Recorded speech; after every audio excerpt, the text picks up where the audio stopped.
झालेसी निर्माण देवाचे कारण देव जाणे. मग विचार करत असताना ही ऋषीची संपत्ती आहे म्हणून प्रत्येकाच्या पाठीमागे गोत्र लागले. गोत्र कळलं ना तुमच्या? गोत्र नाही आता कळालं तर लग्नाच्या टायमाला कळत. काका म्हणतात कोणत्या गोत्रात आहे? मग त्याच्यामध्ये विश्वकर्म आहे, कश्यप आहे, भरद्वाज आहे का नाही. ही सगळी जी लागलेत ना गोत्र ही सगळी ऋषीची संतान आहे. तुमची आमची काही नाही. विठाला विठाला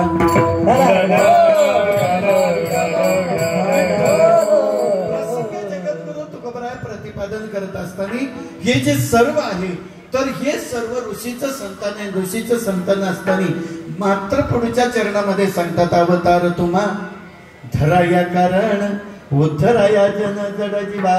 देव अवतार घेतात आणि संत निर्माण होतात. व्याख्या दोन आहे. एका बाजूला देव अवतार घेतो आणि दुसऱ्या बाजूला संत निर्माण होतात.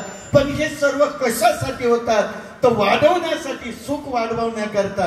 मग कोणी म्हटलंय का आतापर्यंत देवाने दुःख दिले? नाही, आपल्या कर्माने दुःख आपण भोगतोय पण देव कधी तुम्हाला दुःख देत नाही. म्हणून याचा विचार करत असताना वाढवा या सुख भक्ती भाव धर्म कुळाचार नाम विठोबाचे. भगवंताची भक्ती शिकवण्याकरता माझे संत निर्माण झाले आणि भगवंतापर्यंत जाण्याकरता पुढं ऋषी निर्माण झाले आणि त्याच्या पुढं जो भगवंत जिथं बसलाय तिथपर्यंत पोहोचण्याकरचे आमचे वेद उपनिषेध झाले.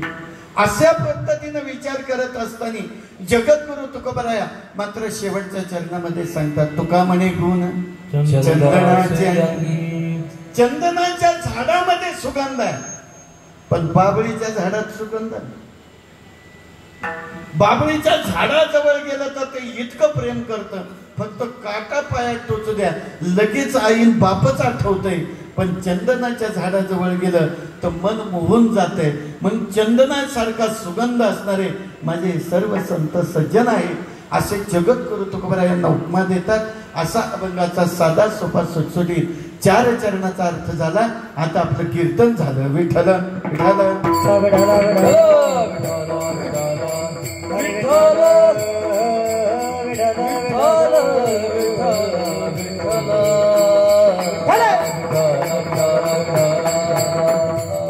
अभंगाचा भावार्थ करण्याबद्दल थोडासा परिहार देत असताना आज या दुधड गावामध्ये चालू असलेला अखंड हरिनाम सप्ताह पायावरी वार करी संताचा वार करी संताचा वार करी संताचा पायावरी वार करी संताचा वार करी संताचा वार करी संताचा.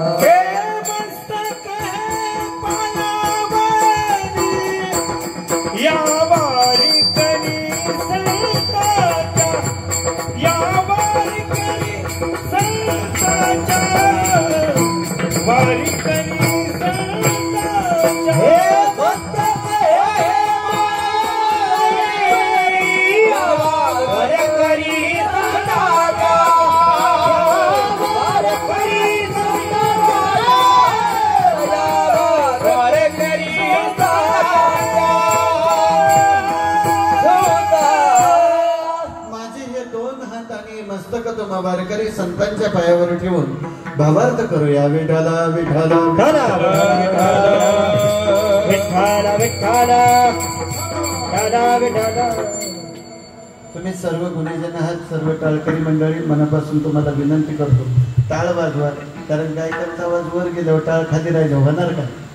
म्हणून प्रसंग आपली विसंगती करू नका. मी तुमच्यात नवीन आहे, मी तुमच्यात नवीन आहे म्हणून तुम्ही मलाही सांभाळून घ्या, मी तुम्हाला सांभाळून घेतो. कुणाचाही मी कधी अपमान करीत नाही. हा वारकरी संप्रदायातला माझा पहिला नाही. आणि म्हणून तुम्ही गायनाचार्य मंडळी आहात, तुम्ही मृदुंगमणी आहात म्हणूनच आमची सत्संगत आहे. नाही तर महाराज काहीच नाही. एकटा महाराज काही बोमट्या मारू शकत नाही, हे ध्यानात ठेवा. सगळा आधार तुमच्यावर आहे. आणि म्हणून तुम्हाला चांगलं करून न्यायचं की खाली आणून ठेवायचं हे तुमचं तुम्ही ठरवायचं, मी कशाला सांगू. म्हणून जगद्गुरु तुकोबराय संतांना मायबाप म्हणतात. संतांना मायबाप म्हणत असताना बापाची संख्या 5 सांगितली मला अशी बोलता बोलता. एक बाप असा आहे महाराज, आपल्याच मुलाला दुसऱ्याच्या घरी नेऊन घालतो. दुसरा बाप असा आहे, आपल्याच मुलाला जंगलात नेऊन घालतो. आणि तिसरा बाप असा आहे की आपल्याच पत्नीच्या हातामध्ये तलवार देतो आणि आपल्या एकुलत्या एक मुलाचे तुकडे करायला सांगतो. चौथा बाप असा आहे की महाराज तोच आपल्या मुलाच्या हातामध्ये परशु देतो आणि आपल्या पत्नीचे तुकडे करायला सांगतो. आता याच्याही पुढचा जर बाप असेल तर तो आता असा एक बाप आहे का तोच आपल्या मुलाच्या हातात गलास देतो आणि तोही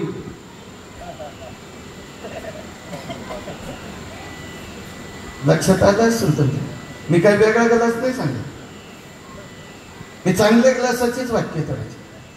विचार जर केला तर एका बाजूला बापांची संख्या 5 आणि दुसऱ्या बाजूला आईची संख्या बघितली तर एक पहिली माता आहे उपकार करणारी, दुसरी माता आहे महाराज पाप नाशिनी, तिसरी माता आहे जन्म देणारी, चौथी माता आहे विश्वात जगतामध्ये कल्याण करणारी आणि 5वी माता आहे तारून नेणारी आणि 6वी माता आहे ती आमच्या या विश्वाची आई.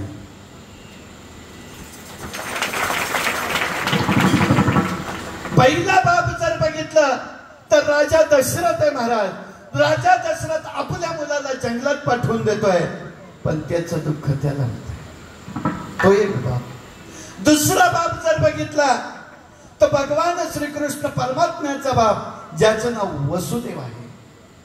तो वसुदेव आपल्या मुलाला दुसऱ्याच्या घरी म्हणजे नंद बाबाच्या घरी नेऊन सोडतोय पण त्याचं दुःख त्याला वाटत नाही का, तो वंश उतरला पाहिजे, वंश वाढला पाहिजे. याच्याही पुढे जाऊन सांगायचं तर त्याच्या पुढचा एक बाप असा आहे की आपल्याच पत्नीच्या हातामध्ये तलवार देतोय, तो श्रीयाळ राजा आणि सत्वशील चांगुणा राणी. याच्याही पुढचा एक बाप सांगितला तुम्हाला का जो स्वतःच्या मुलाच्या हातात कुऱ्हाड देतोय तो परशुराम.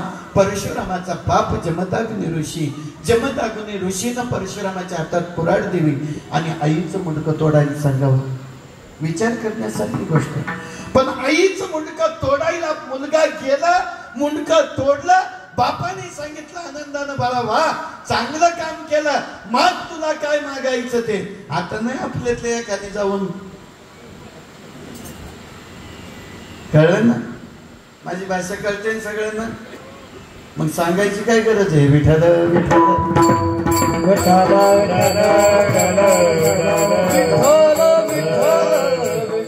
प्रसंग आहे म्हणून जर विचार केला तर ज्या वेळेला साधूच्या वेशामध्ये भगवान परमात्मा श्रीयाळ राजाच्या घरी गेला त्यावेळेला सत्वाचं हरण करायचं होतं म्हणून चांगुणा राणी जवळ गेला आणि सांगितलं मान भिक्षाम देहि मा. अलग गाजवली दारामध्ये साधू उभा राहिला. माईनं प्रेमानं विचारलं बाबा काय हवं. काही नाही मला भोजन हवंय. 5 पक्वान्नाचं भोजन क्षणार्धात केलं. पतिव्रता होती ती, सामान्य नव्हती, आपल्यासारखी नव्हती दुसऱ्याच्या गोठ्यातून क्षण आणणारी.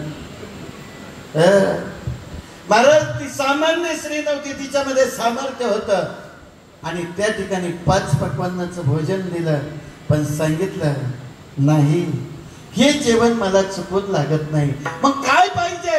तुमचा एकुलता एक मुलगा आहे त्याचे तुकडे करा आणि त्याचं मांस शिजवून मला जेव घाला. म्हणजे असले कसले साधू लाल कपडे अंगात घातले, लांब लांब जटा दाढी वाढवले आणि खुशाल मुलाचं मांसाचं भोजन मागताय.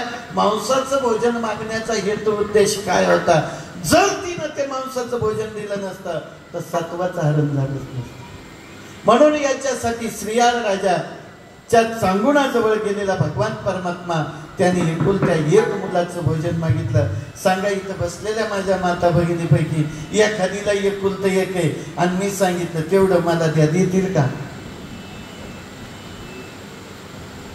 कोणीच देणार नाही, कोणीच नाही देणार. कारण ही आईची माया आहे, आईची माया लेकरावर आहे. मग विचार करत असताना आईने विचार केला काय करावं. साधूला जर भोजन घातलं नाही तर साधू आपलं सत्व घेऊन गेल्याशिवाय राहणार नाही. म्हणून आपल्या पतीकडे गेली, मालकाकडे गेली, विनंती केली. स्वामी, पूर्वीच्या शब्दामध्ये होतं स्वामी आता कण नावाने हाका मारते. कळलं ना. दणदणीत हाका मारते ना अध्यक्ष तुमचे नसल तर अनुभव घ्या, मग मला उद्या फोन करून सांगा. प्रसंग दणदणीत हाका मारते ती तर कबूल न व्हायचं. याचं कारणच असं आहे. मग ज्या वेळेला ती मालकाजवळ गेली, विचारलं स्वामी एक साधू आपल्या दारात आलाय आणि तो भिक्षा पात्रामध्ये आपल्या मुलाचं भोजन मागतोय, काय करू? त्यांनी कमंडलू मध्ये असलेलं पाणी हातात दिलं आणि स्वतःच्या हाताने तलवार दिली, सांगितलं जा त्याचे तुकडे कर आणि त्या साधूला जीव घाल. कारण साधू तृप्त झाला तर महाराज जीवनामध्ये सुख येतं असं म्हणणं आहे. पण याचं कारण जर बघितलं तर प्रत्येक जीव कशासाठी तळमळतोय? सुखाला गे करसी तळमळ तरी तू पंढरीसी जाई एक वेळ, मग तू अवघाच सुखरूप होसी, जन्मोजन्मीचे दुःख विसरसी. जन्माचं दुःख विसरायचं असेल तर संतांचा संग केला पाहिजे. बाईनं डोळ्यातून पासरूच्या धारा आणल्या, पण त्या राजाने सांगितलं अजिबात विचार करायचा नाही, भोजन घाला. जेवण घालण्याकरता गेली, स्वतःच्या हाताने मुलाचे तुकडे केले आणि त्या साधूला ते तुकडे जेवण भोजन तयार केलं, जीव घातलं. सांगितलं माई तुम्ही वाढलेलं भोजन अपवित्र आहे. म्हणजे अरे बापरे, एवढं जिवंत पोरग होतं ते कापून टाकलं, ते बी म्हणतात अपवित्र. म्हणले याला कारण काय? त्याचं काळीज तुम्ही लपवून ठेवलंय. त्याला उखरात घाला, त्याचं कांडण करा. सिर कांडी ती चांगुनेनं ते सिर कांडलं आणि त्याचं भोजन ज्या वेळेला साधूला घालायचं होतं त्यावेळेला त्या साधूला विनंती केली, बाबा आता तरी जेवा. म्हणले जेवली असते पण काय करावं, तुम्ही ताटं किती केली? एकच ताट केलं. नाही तुम्ही ताटं इथं करा, ती 4 करा. तिने विचार केला बाबाचं डोकं तर नाही फिरलं, 4 ताटं माणसं बघितले तर एकच साधू आहे आणि मी मुलाची आई, मी कसं त्याचं मांस खाऊ शकते? नाही खाऊ शकत ना. काय करावं विचार केला आणि तिच्या डोळ्यातून अश्रू आलं. तुमचं जेवण मला नाही पाहिजे. नाही तुम्ही जेवा. मी किती ताटं करायची सांगा? त्यांनी सांगितले 4 ताटं करा. म्हणले पहिलं ताट कुणासाठी? एक म्हणले माझ्यासाठी, दुसरं ताट कुणासाठी? तुमच्यासाठी, तिसरं ताट कुणासाठी? तुमच्या मालकासाठी, आणि चौथं ताट बाबा कुणासाठी? म्हणले तुमच्या एकुलत्या एक लेकरासाठी. बाबा ते माझं एकुलतं एक लेकरू आज इथं राहिलं नाही, ते कुठं असेल? ते भगवंताच्या चरणाजवळ.